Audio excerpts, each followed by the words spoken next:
हाँ जी, तो अभी हमने देखा था अपना वैल्यू स्केल। वैल्यू स्केल का सबसे पहले मतलब क्या होता है ये समझें कि हम जा रहे हैं डार्कनेस से लाइटनेस की तरफ। यानी कि सबसे डार्क वैल्यू है, फिर जाएंगे सबसे ज़्यादा लाइट की तरफ। अब ऐसा नहीं है कि एकदम से हमें लाइट की तरफ जाना है, धीरे धीरे धीरे धीरे हमें जजमेंट करना है पूरे पेशेंस के साथ। डार्कनेस से जाएंगे लाइटनेस की तरफ। अब आप ये देखें कि इसमें हमें फ्लैट वैल्यू कैसे अचीव करनी है। तो जब हम इसमें वैल्यू ऐड कर रहे हैं, मैटर नहीं करता कि आप कौन सी ग्रेड की पेंसिल से कर रहे हैं, चाहे आप 10 HB से करें, चाहे आप 2 HB से करें, चाहे आप 3B से करें, सॉरी 3B से करें, 4B से करें, अप टू 10B से करें। लेकिन मैटर ये करता है कि आपका जो डार्कनेस से लाइटनेस आना चाहिए प्रॉपर, जैसा वैल्यू स्केल में होता है।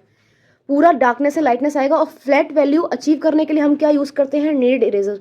या कि पहले हमने वैल्यूज़ दे दी, उसके बाद हम ये जो नीडेड इरेजर है, इसमें जो भी हमारे पॉइंट्स रह जाते हैं, जो रफ वैल्यूज़ रह जाती हैं, उनको हम इरेज करते हैं नीडेड इरेजर की हेल्प से। नीडेड इरेजर एक सबसे इसकी अच्छी बात यह है कि ये हमें एक तो डस्ट नहीं फैलाता। इसकी दूसरी सबसे अच्छी बात ये हेल्प करता है हमें फ्लैट वैल्यू देने में। अब आप ये देख रहे हैं, ये मैंने ट्रांजिशन अप्लाई किया है यहाँ पे। अब यहाँ पे क्या हो रहा है, आप ये देख रहे हो, थोड़ा सा मुझे लग रहा है कि यार अभी ना ये फ्लैट वैल्यू मेरे को अचीव नहीं हुई है। देखो इस पोर्शन में ऑब्जर्व करें ध्यान से, इस पोर्शन में और इस पोर्शन में, राइट। तो मुझे यहाँ अभी फ्लैट वैल्यू प्रॉपर अचीव नहीं हुई है। आपने अपना पूरा टाइम लेना है, ऑब्जर्व करना है ढंग से, और यहाँ पे मेरे को थोड़ा थोड़ा स्लाइटली इसको इरेज करना है, ठीक है।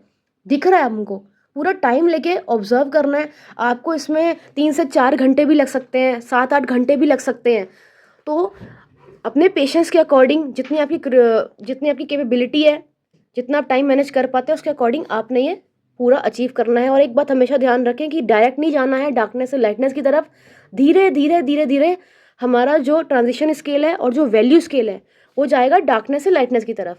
लेकिन उसमें 2 बातें हमेशा याद रखनी है, एक फ्लैट वैल्यू अचीव करना है, तीसरा बिल्कुल उसमें एक तो वाइट पोर्शन नहीं होना चाहिए। अभी इसमें मेरा देखिए कुछ वाइट पोर्शंस रह गया, इसका मतलब कहीं ना कहीं अभी मिस्टेक हुई है और इम्प्रूव करना बाकी है इसको, और इसको एकदम फ्लैट रखना है।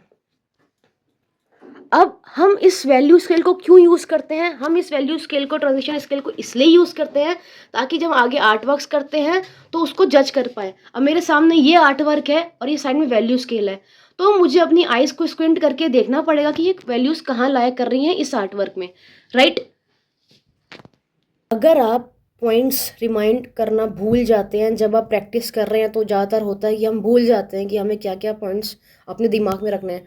तो सबसे बढ़िया, जब आप ये प्रैक्टिस कर रहे हो ऐसे लगा के, प्रेफर करें कि इससे आप स्टैंडिंग वर्टिकल सेटअप में करें, क्योंकि उससे जजमेंट करना ईजी होता है रादर देन ट्राइपॉड के।